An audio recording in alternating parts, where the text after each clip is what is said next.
Hello friends, welcome to my channel study for you. So guys, जैसा कि आज जो आपका एसएससी जीडी का 10 फरवरी के फर्स्ट शिफ्ट का एग्ज़ाम हो गया है दोस्तों, जिसका जो है मैं आपको बिल्कुल 100% एक्यूरेट आंसर के साथ जो है इस वीडियो में बताऊँगा। तो देख लेते हैं कि किस प्रकार की जो है आज आपके 10 फरवरी के फर्स्ट शिफ्ट के एग्ज़ाम में जो है प्रश्न पूछे गए हैं। उससे पहले एक बात और दोस्तों, कि जिन्होंने भी अगर चैनल को सब्सक्राइब नहीं किया है तो एसएससी जीडी एग्जाम से रिलेटेड पर्पल की अपडेट के लिए जो है चैनल को सब्सक्राइब जरूर कर दीजिएगा। और बगल में ही आपको एक बेल आइकन यानी घंटे का निशान भी दिख रहा होगा, तो आप उसे भी जो है जरूर प्रेस कर दीजिएगा। तो चलिए वीडियो को स्टार्ट करते हैं।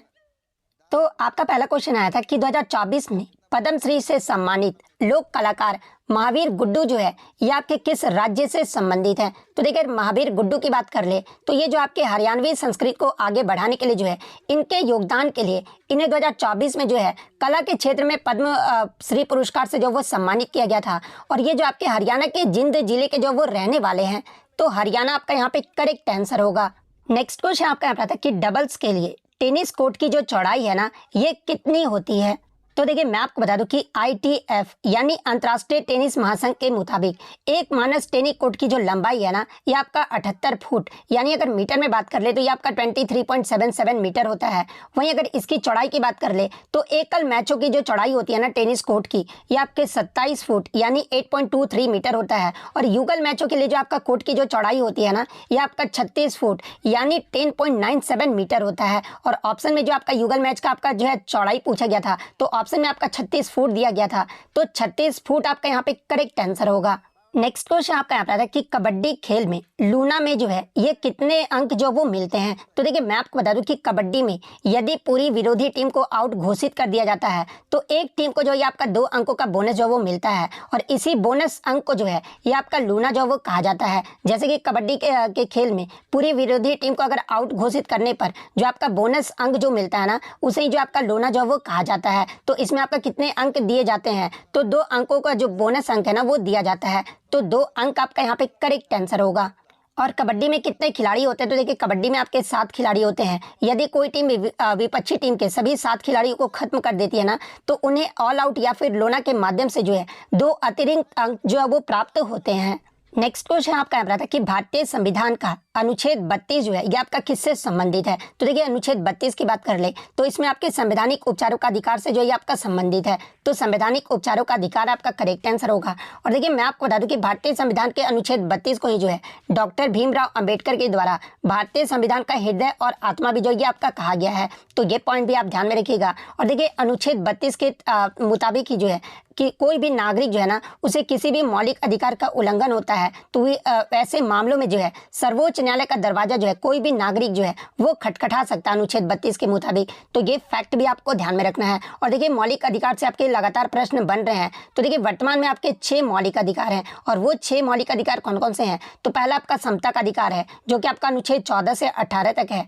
सेकंड आपका स्वतंत्रता का अधिकार है जो कि आपका अनुच्छेद 19 से 22 तक है।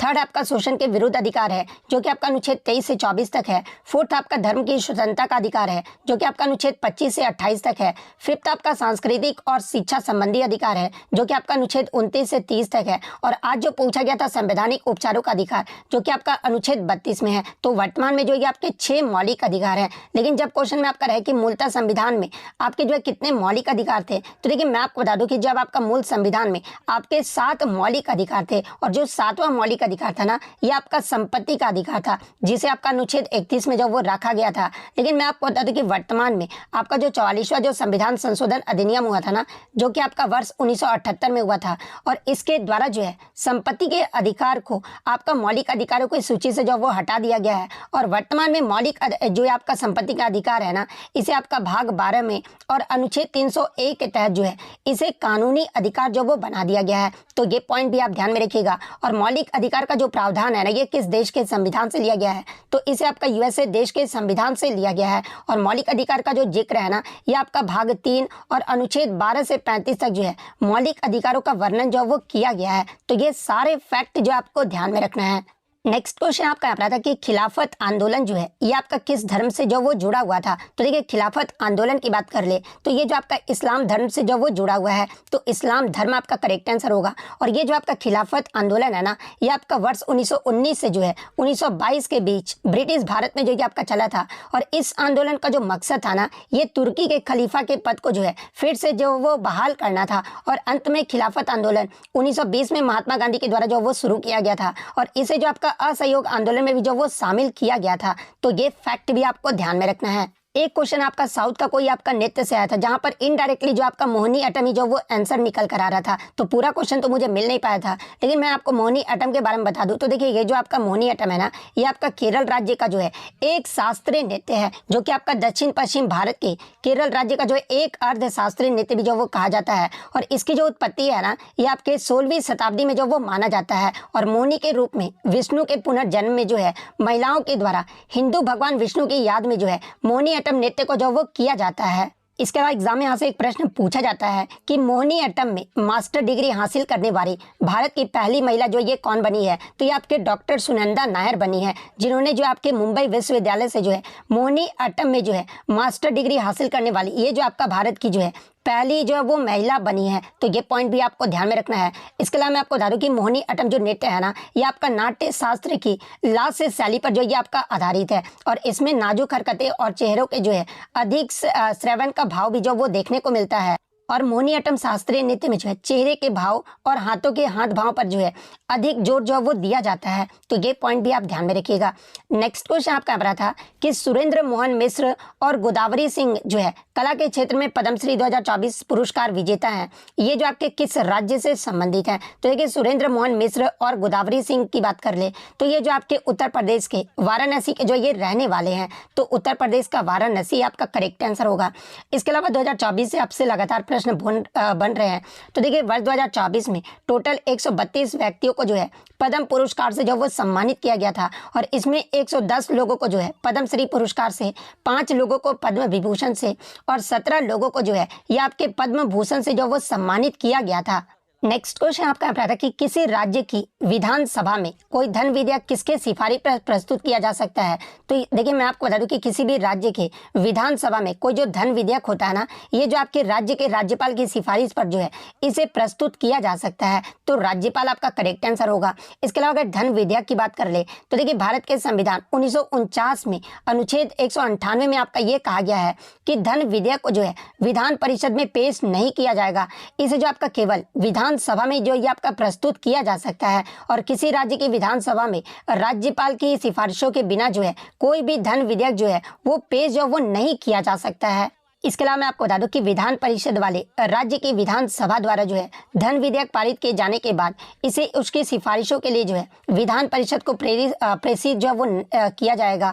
और विधान परिषद विधेयक की प्राप्ति की तारीख से जो है 14 दिनों की अवधि के भीतर ही जो है विधेयक को विधान को जो वो वापस कर देंगे। तो ये फैक्ट भी आपको ध्यान में रखना है।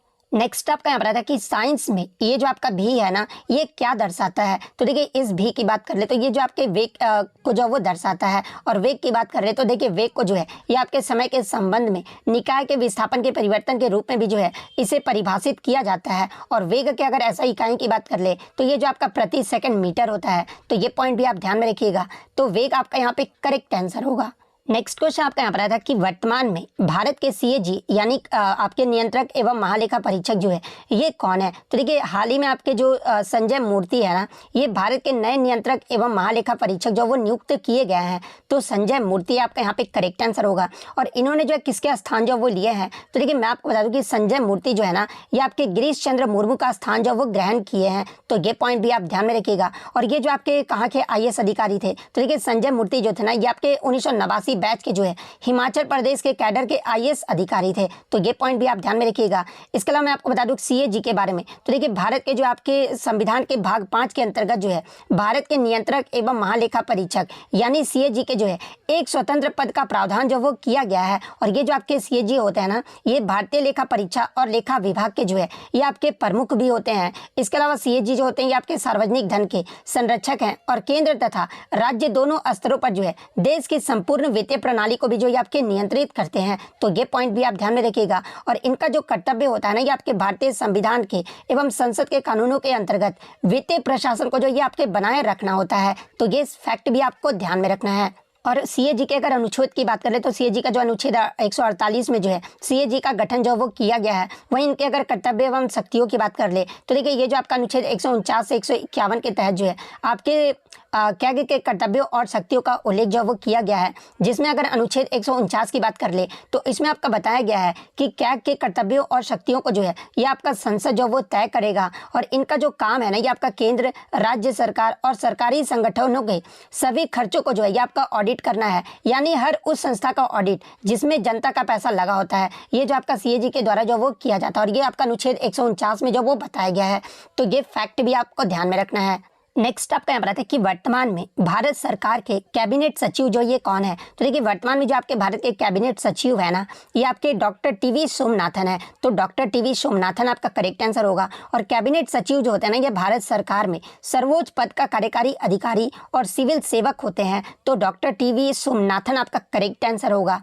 नेक्स्ट आपका यहाँ पर आता है कि टेक्टोनिक प्लेट जो है ये कितने प्रकार की होती है। तो देखिए टेक्टोनिक प्लेट की बात कर ले तो ये जो आपका 3 प्रकार का होता है। कौन कौन सा? तो अपसारी प्लेट, अभिसारी प्लेट और रूपांतरित प्लेट। ये जो आपके 3 प्रकार के टेक्टोनिक प्लेट होते हैं। तो 3 आपका यहाँ पे करेक्ट आंसर होगा। नेक्स्ट क्वेश्चन आपका यहाँ पर आता है कि हरित क्रांति में इनमें से सबसे ज़्यादा जो वो क्या फ़ायदा जो वो देखने को मिला था। तो ऑप्शन तो बच्चों के द्वारा मुझे नहीं मिले थे, लेकिन मैं आपको बता दूं कि हरित क्रांति में कई सारे फायदे हुए थे। जैसे कि इन हरित क्रांति में जो है देश अनाज उत्पादन में आत्मनिर्भर जो वो हो गया था। इसमें अनाज का भंडार जो है वो सबसे ज़्यादा जो वो देखने को मिला था। इसमें किसानों की जो आय है ना, वो भी जो आपका बढ़ने को जो वो देखने को मिला था। इसमें जो आपका गरीबी कम हुई थी और भुखमरी पर जो ये आपका नियंत्रण भी जो वो देखने को मिला था। इसमें शिशु मृत्यु दर जो वो आपका कम जो वो देखने को मिला था। इससे ग्रीन हाउस गैस जो है आपका उत्सर्जन जो है ना, ये कम जो वो देखने को मिला था। इससे कृषि के लिए जरूरी जमीन भी जो आपका कम जो वो देखने को मिला था। इससे खाद्य पदार्थों की कीमतों में भी जो है वो कमी जो वो देखने को मिला था। इससे वनों का रोपण में भी जो आपका बढ़ोतरी देखने को मिला था। और इससे मौसम के बावजूद फसलों की पैदावार निरंतर जो वो देखने को मिली थी। तो इनमें से आपका जो भी ऑप्शन में दिया गया होगा वो आपका यहाँ पे करेक्ट आंसर होगा। इसके अलावा मैं आपको बता दूं कि हरित क्रांति की जो शुरुआत है ये आपके 1960 के दशक में हुआ था। और इसे आपका नॉर्मन बार्लोग के द्वारा जो वो शुरू किया गया था। और भारत में हरित क्रांति के जनक के रूप में जो है ये आपके डॉक्टर एम.एस. स्वामीनाथन को जो वो जाना जाता है। तो ये फैक्ट भी आपको ध्यान में रखना है। एक क्वेश्चन बच्चों के द्वारा अस्पष्ट रूप से मिला था। एक साइंस से आपका पूछा गया था, घास मैकाले के लकड़बग ऐसा था कि अग्र लकड़बगा में जो है नहीं होंगे तो क्या फर्क पड़ेगा। इस प्रकार से जो आपका एक साइंस से जो वो क्वेश्चन देखने को मिला था। नेक्स्ट क्वेश्चन आपका यहाँ पर देखने को मिला था कि विश्व स्वास्थ्य संगठन और यूनिसेफ के आंकड़ों के अनुसार 2020-21 में जो है कितने प्रतिशत जो आपका जनसंख्या के पास जो है पीने का पानी जो वो नहीं था। तो देखिए इन आंकड़ों के अनुसार वैश्विक आबादी के लगभग 26% या फिर लगभग 2 बिलियन लोगों के पास जो है सुरक्षित पेयजल तक पहुंच नहीं थी। यानी सुरक्षित पेयजल कहने का मतलब कि उनके पास स्वच्छ पेयजल तक पहुंच का अभाव जो वो देखने को मिला था। तो अगर ऑप्शन में आपका 26% होगा तो 26% आपका यहाँ पे करेक्ट आंसर होगा। नेक्स्ट अगर हम लोग हिंदी की बात करें तो हिंदी में जो आपका उधार शब्द का विलोम शब्द पूछा गया था। तो देखिए उधार शब्द का जो विलोम शब्द होता है ना, ये आपका नगद होता है। तो नगद आपका करेक्ट आंसर होगा। नेक्स्ट आपका उत्कर्ष शब्द का विलोम शब्द पूछा गया था। तो देखिए उत्कर्ष शब्द का जो विलोम शब्द होता है ना, ये आपका अपकर्ष होता है। क्योंकि उत्कर्ष का जो मतलब होता है ना, ये आपका उन्नति और विकास होता है। और अपकर्ष का जो मतलब होता है ना, ये आपका अवनति या फिर हीनता होता है। तो इसलिए उत्कर्ष शब्द का जो सही शब्द विलोम शब्द होगा ये आपका अपकर्ष होगा। तो अपकर्ष आपका यहाँ पे करेक्ट आंसर होगा। नेक्स्ट आपका मुद्रा का जो है प्रवाचित शब्द पूछा गया था। तो देखिए मुद्रा का जो प्रवाचित शब्द होता है ना, ये आपका मोहर होता है, सिक्का होता है, अंगूठी होता है, छाप होता है, रुपया होता है या फिर असरफी होता है। तो इनमें से आपका जो भी ऑप्शन में दिया गया होगा वो आपका यहाँ पे करेक्ट आंसर होगा। वहीं अगर मैथ की बात कर ले तो मैथ में जो है आपका कोई चीज़ 1500 में सेल करने पर 150 का प्रॉफिट होता है। तो 24% के प्रॉफिट जो है ये कितने पर बेचने पर जो ये आपका प्रॉफिट जो वो देखने को मिलेगा। इस प्रकार से आपका जो है वो पूछा गया था। एक एलसीएम से आपका पूछा गया था, 4 संख्याओं का जो है आपका एलसीएम जो वो निकालने को दिया गया था। नेक्स्ट आपका 1500 में बेचने पर 150 का प्रॉफिट होता है। तो 24% प्रॉफिट के लिए जो है सेलिंग प्राइस जो वो पूछा गया था। तो इस प्रकार से भी जो आपका मैथ का क्वेश्चन जो वो देखने को मिला था। इसके अलावा मैं आपको बता दूं कि एक आपका जो है SUYG योजना से भी जो है आपके 2009 का योजना से आपका एक प्रश्न जो वो देखने को मिला था। तो 2009 के SUYG योजना से क्या प्रश्न पूछा गया था, ये भी जो आप कमेंट करके जो वो जरूर बता दीजिएगा। एक आपका पैराग्राफ में जो है अंत शब्द का विलोम शब्द पूछा गया था। तो देखिए पैराग्राफ में अंत शब्द का जो विलोम शब्द होगा ना, ये आपका आरंभ या फिर अनंत होगा। तो आरंभ या अनंत में से जो भी ऑप्शन में दिया गया होगा वो आपका यहाँ पे करेक्ट आंसर होगा। इसके अलावा मैं आपको बता दूं कि ये आपका जो है कैल्कोलिथिक पीरियड से भी जो है आपका एक प्रश्न जो वो देखने को मिला था। तो कैल्कोलिथिक पीरियड से आपका क्या प्रश्न पूछा गया था, ये भी जो आप कमेंट करके जरूर बता दीजिएगा। तो इतने क्वेश्चन जो है आज मुझे बच्चों के द्वारा देखने को मिले थे, जो कि आपके 100% रियल और ऑथेंटिक हैं। तो अगर वीडियो अच्छी लगी हो तो वीडियो को जो है लाइक जरूर कर दीजिएगा, और जो भी अगर रियल एनालिसिस पाना चाहते हैं तो आप चैनल को जो वो सब्सक्राइब जरूर कर दीजिएगा। और आपसे एक ही फिर से मैं विनम्र निवेदन करूंगा कि अगर आपका एग्जाम हो जाता है या फिर आपका सेकंड शिफ्ट में एग्जाम था, तो आप इस वीडियो के नीचे जो है आप सेकंड शिफ्ट के जो क्वेश्चन जरूर बता दिया कीजिए। आप ये कमेंट मत कीजिएगा कि सर सेकंड शिफ्ट का वीडियो लाइए। अगर आपका एग्जाम था तो प्लीज रिक्वेस्ट करता हूं कि आप अपने जो भी क्वेश्चन याद है सेकंड शिफ्ट का, आप इस वीडियो के नीचे जो वो कमेंट जरूर कर दीजिएगा। तो मिलते हैं नेक्स्ट वीडियो में, तब तक thank you, all the best.